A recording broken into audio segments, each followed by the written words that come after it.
નમસ્તે વિદ્યાર્થી મિત્રો, ધોરણ 8 વિષય સામાજિક વિજ્ઞાન ચેપ્ટર 2 ભારતમાં બ્રિટિશ શાસન ઈસવીસન 1757 થી ઈસવીસન 1857નો સમયગાળો હતો. તો હવે આપણે પ્રસ્તાવના જોઈએ. પ્રશ્ન નંબર 1, મીર જાફરને હરાવીને અંગ્રેજોએ કોને બંગાળનો નવાબ બનાવ્યો? તો મીર જાફરને હટાવીને અંગ્રેજોએ મીર કાસિમને બંગાળનો નવાબ બનાવ્યો. મીર કાસિમને અંગ્રેજો સામે કઈ બાબતમાં વાકવું પડ્યું હતું?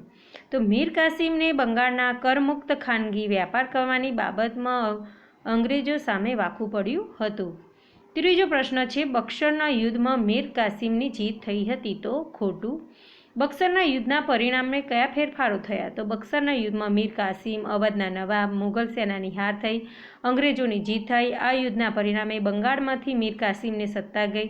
અવધના નવાબે કંપનીને 50 લાખ રૂપિયા આપવાનું સ્વીકાર્યું. મુઘલ બાદશાહને કંપનીની વાર્ષિક 26 લાખની ખંડણી આપવા બદલમાં અંગ્રેજને બંગાળ, બિહારી, ઓરિસ્સાની દીવાની સત્તા મળી. તો તમારે યાદ ખાસ રાખવાનું છે, કયા યુદ્ધ બાદ અંગ્રેજોને દીવાની સત્તા મળી? તો બસ્કરના યુદ્ધ પછી દીવાની સત્તા મળી. તો પશ્ચિમ બંગાળ, બિહાર અને ઓરિસ્સાની.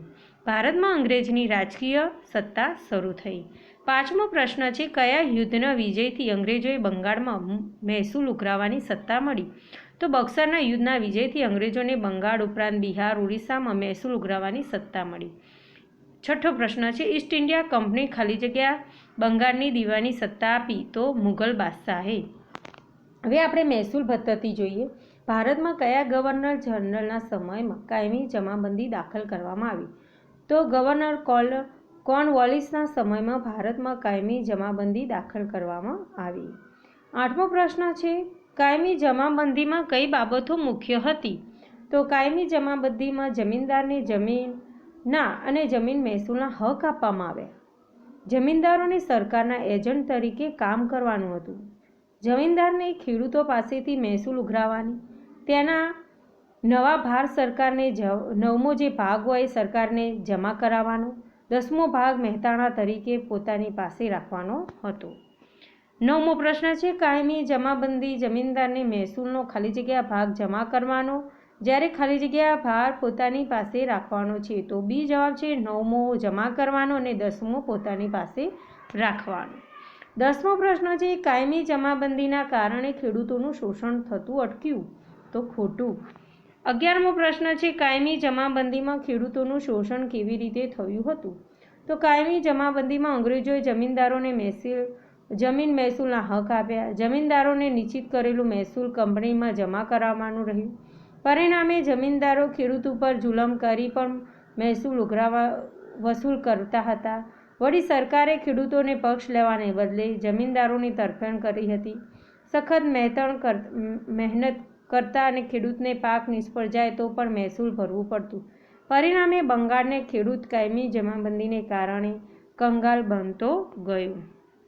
12મો પ્રશ્ન છે, કાયમી જમાબંધીને લીધે અન્ન ભંડાર તરીકે ઓળખાતું બંગાળ કંગાળ બની ગયું? તો સાચું.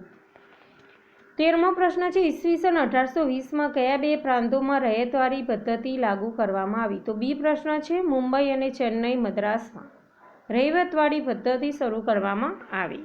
14મો પ્રશ્ન છે, રૈયતવારી પદ્ધતિના પ્રણેતા કોણ હતા? તો રૈયતવારી પદ્ધતિના પ્રણેતા થોમસ મુનરો હતા. ઈસવીસન 1820માં થોમસ મુનરો ખાલી જગ્યાના ગવર્નર હતા? તો ચેન્નઈના. રૈયતવારી પદ્ધતિમાં જમીનના માલિક કોને ગણવામાં આવતા? શું રૈયતવારી પદ્ધતિમાં જમીન ખેડનારને જમીનના માલિક ગણવામાં આવતા? 17મો પ્રશ્ન છે, રૈયતવારી પદ્ધતિ દ્વારા ખેડૂતોને જમીન હક મળતા ખૂબ જ ફાયદો થયો? તો ખોટું. કારણ આપો. રૈયતવારી પદ્ધતિ જમીનથી જમીનની માલિકો હકનો કોઈ ફાયદો ખેડૂતોના પક્ષે ન હતો. તો આગળ પ્રશ્ન છે, રૈયતવારી પદ્ધતિ ખેડૂતોને જમીનના હક તો મળ્યા, પરંતુ આ જમીન પરનું મહેસૂલ ખૂબ વધારે હતું. સરકારી છે ત્યારે જમીન મહેસૂલમાં વધારો કરવાનો હક ધરાવતી હતી. વળી કોઈ નિશ્ચિત પાકને નાશ પામે તો પણ ખેડૂતોને મહેસૂલ તો આપવું જ પડતું. આ કારણે ખેડૂતો જમીન હકો કોઈ ફાયદો થયો ન હતો. 19મો પ્રશ્ન છે, ટૂંક નોંધ રૈયતવારી પદ્ધતિ. રૈયતવારી પદ્ધતિના પ્રણેતા હતા મદ્રાસ, ચેન્નઈના. તે સમયે અંગ્રેજ ગવર્નર થોમસ મુનરો હતા. ઈસવીસન 1820માં મુંબઈ અને ચેન્નઈ, મદ્રાસ પ્રાંતમાં રૈયતવારી પદ્ધતિ લાગુ કરવામાં આવી.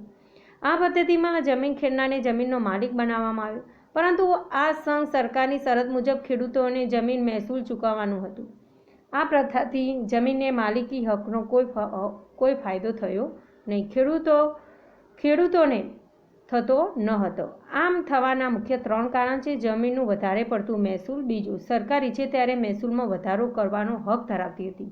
3, કોઈ પણ નિશ્ચિત પાક પાકે તો નાશ પામે તો પણ મહેસૂલ ખેડૂતોને ભરવું જ પડતું.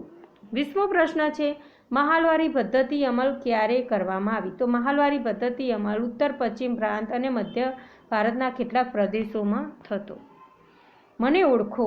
મેં મહાલવારી પદ્ધતિ દાખલ કરી હતી. તો હોલ્ટ મેકિન્ઝીએ. 22મો પ્રશ્ન છે, બ્રિટિશ મહેસૂલ દફતરના ગ્રામ અથવા ગ્રામ સમૂહ માટે ખાલી જગ્યા શબ્દ પ્રયોગ થતો. મહાલ એકમ ખાલી જગ્યા અને ખાલી જગ્યા હતો. તો મહાલ શબ્દ ગ્રામ અને ગ્રામનો સમૂહ. 24મો પ્રશ્ન છે, મહાલવારી પદ્ધતિમાં મહેસૂલનું એકમ ખેડૂતોને ખેતર હતું. તો ખોટું. 25મો પ્રશ્ન છે, મહાલવારી પદ્ધતિમાં જમીન મહેસૂલ વસૂલ કરવાની જવાબદારી કોને સોંપવામાં આવી? તો એ ગામ મુખીને.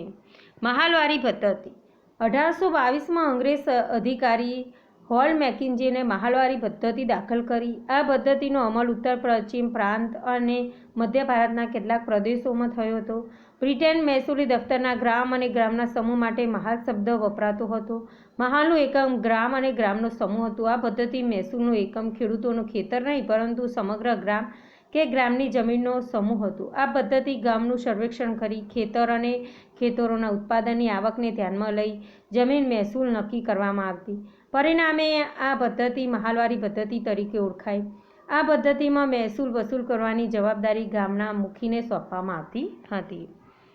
હવે આગળનો પ્રશ્ન છે 27મો, કાયમી જમાબંધી રૈયતવારી અને મહાલવારી જમીન મહેસૂલ પદ્ધતિની શરૂઆત કરનાર બી. કોર્નવાલિસ, થોમસ મુનરો અને હોલ્ટ મેકિન્ઝી હતું. 28, અંગ્રેજોએ અપનાવેલી મહેસૂલ પદ્ધતિનું શું પરિણામ આવ્યું? તો કંપની સરકારને પહેલાં જુદા જુદા રાજ્યો ખેડૂતો પાસેથી જુદી જુદી રીતે મહેસૂલ વસૂલતા હતા, પરંતુ તેઓ ખેડૂતોનું શોષણ કરતા ન હતા. વળી જમીન વ્યવસ્થાની ચોક્કસ પરંપરા વર્ષોથી ચાલતી હોવાથી ભારતીય ગામોમાં વિસ્તૃતતા જોવા મળતી. જ્યારે અંગ્રેજોએ અપનાવેલી મહેસૂલ પદ્ધતિને કારણે જમીનના હકદારો બદલાયા. ફરજિયાત મહેસૂલ વસૂલવાને લીધે ખેડૂતો કંગાળ બન્યા અને પરિણામે ભારતીય ગામોની સ્થિરતા, સ્વાયત્તતા અને સાતત્ય છિન્ન ભિન્ન થયા. હવે આપણો આગળ છે ટોપિક ખેતીની સ્થિતિ. બંગાળમાં દીવાની સત્તા મેળવ્યા બાદ ઈસ્ટ ઇન્ડિયા કંપની મુખ્ય ઉદ્દેશ યુરોપમાં ખાલી જગ્યામાં માગ હોય તેવી વસ્તુઓ ભારતમાંથી મેળવવાનો હતો. તો યુરોપને બરાબર, તો આપણા ભારતની વસ્તુઓ યુરોપમાં ખૂબ જ માગ હતી. 30મો પ્રશ્ન છે, ઈસ્ટ ઇન્ડિયા કંપની ભારતને ખેત પેદાશોના ખરીદી વેચાણ બજારો ઉપર પોતાનો ઇજારો સ્થાપવા માંગતી હતી. તો ખોટું. 31મો પ્રશ્ન છે, કારણ આપો. કંપનીએ ભારતમાં ખેતૂતોનું પોતાની મરજી મુજબ વ્યાપારીકરણ કરવાના પ્રયાસો. બંગાળમાં દીવાની સત્તા મેળવ્યા પછી ઈસ્ટ ઇન્ડિયા કંપની મુખ્ય ઉદ્દેશ યુરોપમાં માગ હોય તેવી વસ્તુઓ ભારતમાંથી પ્રાપ્ત કરવાનો હતો. આથી કંપની ભારતની ખેત પેદાશમાં ખરીદી વેચાણ બજાર ઉપર પોતાનો ઇજારો સહાયતા માગતી હતી અને જો આમ થાય તો તેઓ યુરોપમાં બજારોમાં પણ ઇજારાશાહી ભોગવી શકે. તેમ છતાં ઇંગ્લેન્ડમાં નિકાસ થતી જરૂરી વસ્તુઓ ખેત પેદાશનું મુખ્ય હતી. વળી કંપનીએ ખેતીને સમૃદ્ધ બનવા બંગાળ, બિહાર, ઓરિસ્સા પોતાની સત્તા સ્થાપી હોવાથી ભારતમાં ખેતીનું પોતાની રીતે વ્યાપારીકરણ કરવાના પ્રયાસો કર્યા. 32મો પ્રશ્ન છે આપણો, યુરોપમાં નિકાસ થતા પાકોમાં મુખ્યત્વે સ્થાનો સમાવેશ થતો હતો. તો ભારતમાં યુરોપમાં નિકાસ થતા પાકોમાં મુખ્યત્વે ગળી, કપાસ, કાચું રેશમ, અફીણ, મરીનો સમાવેશ થતો હતો. 33મો પ્રશ્ન છે, 18મી સદીના સમયગાળામાં ઇંગ્લેન્ડમાં કાચું રેશમ ક્યાંથી આવતું? તો ડી પ્રશ્ન છે. એ અને સી સ્પેન અને ઇટાલીમાંથી. બરોબર, કાચું રેશમ ક્યાંથી આવતું હતું યુરોપમાં? તો સ્પેન અને ઇટાલીમાંથી. કારણ આપો. કંપની ભારતમાંથી નિકાસ થતાં રેશમ ઉપર પોતાની સત્તા સ્થાપી દીધી. 18મી સદી ઇંગ્લેન્ડમાં કાચું રેશમ સ્પેન અને ઇટાલીમાંથી આવતું. આ સમયે બંગાળમાં રેશમનું સારું ઉત્પાદન થતું હતું. જો બંગાળમાં થતું રેશમ ઇંગ્લેન્ડ જવા લાગે તો બ્રિટેનસરોએ સ્પેન અને ઇટાલી પર રેશમ માટે નિર્ભર રહેવું ન પડે, એટલે કે બ્રિટેનસરોને આયાત કરવી ના પડે આ દેશોમાંથી. આ કારણથી ભારતમાં કાચા માલના વેપાર, પોતાનો ઇજારો સ્થાપવા અને આ રેશમ માત્ર ઇંગ્લેન્ડને મળે તે માટે કંપનીએ ખેડૂતો ઉપર જુલમ ગુજારીને પણ ભારતમાંથી નિકાસ થતા રેશમ ઉપર પોતાની સત્તા સ્થાપી દીધી.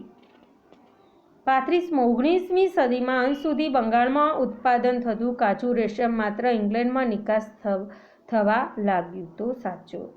ગળી એ ખાલી જગ્યામાં વપરાતું દ્રવ્ય છે. બી. રંગકામમાં. 37મો પ્રશ્ન છે, ગળીનો છોડ ઠંડા પ્રદેશોમાં ઉગે છે તો ખોટું. 38મો પ્રશ્ન છે, ભારતીય ગળીનો ઉપયોગ ખાલી જગ્યાને રંગવામાં થતો હતો તો સુતરાઉ કાપડને. 39મો પ્રશ્ન છે, ઈસવીસન 1790 સુધી યુરોપિયન દેશો ગળી ક્યાંથી મેળવતા હતા તો કેરેબિયન દેશોમાંથી મેળવતા હતા. 40મો પ્રશ્ન છે, યુરોપિયન દેશો ભારતીય ગળીને માંગ કેમ વધારવા લાગી?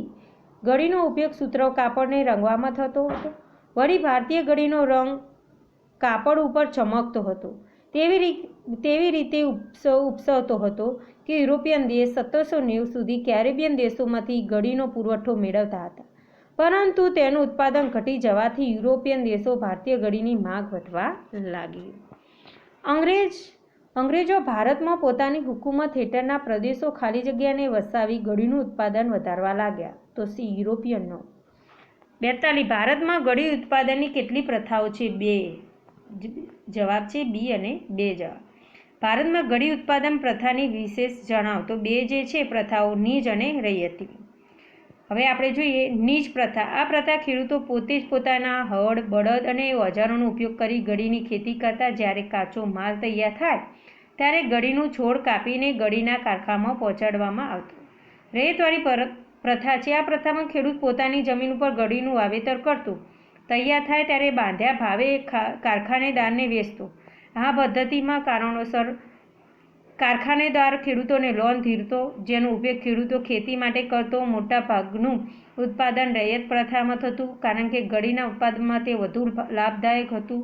તેમાં કારખાનેદારો ગળીને નીચા ભાવ બાંધતા અને ખેડૂત પર જુલમ કરી પણ ખેડૂત જોડે ગળીનું વાવેતર કરાવાતું. જો તે અન્ય પાક ઉગાડે તો તે પાકનો નાશ કરાતો. આમ રૈયતવાળી પ્રથા ખેડૂતોને નુકસાન થતું હતું.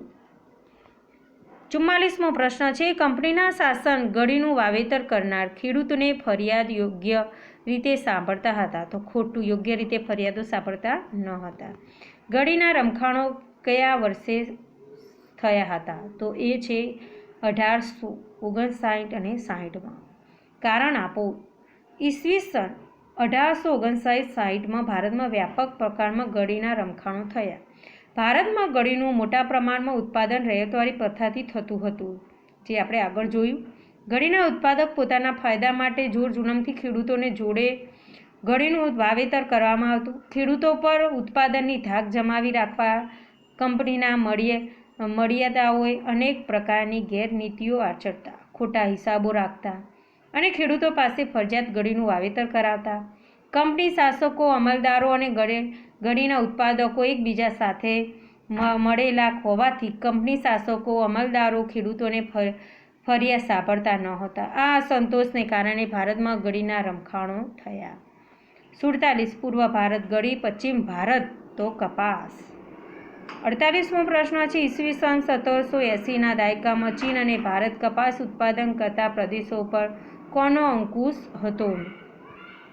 ઈસવીસન 1780ના દાયકામાં ચીન અને ભારત કપાસ ઉત્પાદન કરતા પ્રદેશો ઉપર ઈસ્ટ ઇન્ડિયા કંપની તેના કૃપાપાત્ર કેટલાક વેપારીનો અંકુશ હતો. 49મો પ્રશ્ન છે, 18મી સદીના અંત સુધીમાં ભારતમાં કપાસ પકાવતા ખેડૂતો કેમ પાયમાલ થવા લાગ્યા?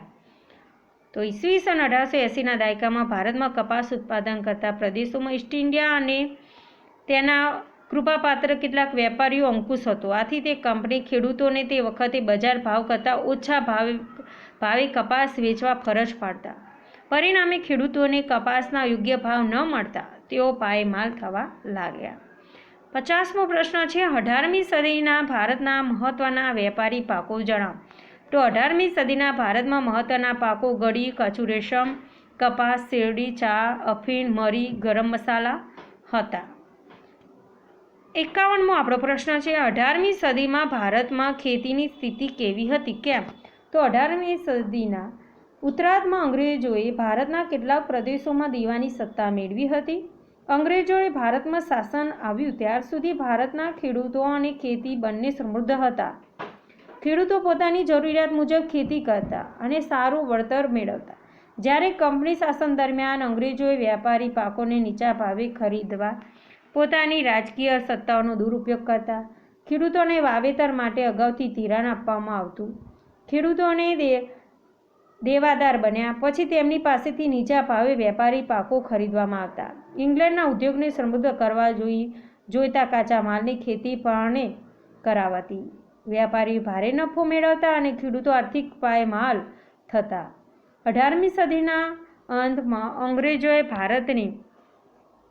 અંગ્રેજોએ ભારતમાં વ્યાપારી પાકો ઉપર સત્તા સ્થાપી અને નીતિને કારણે ખેડૂતો પોતાની સંખ્યામાં જમીન વિહોણા ખેડૂતોને બની ગયા.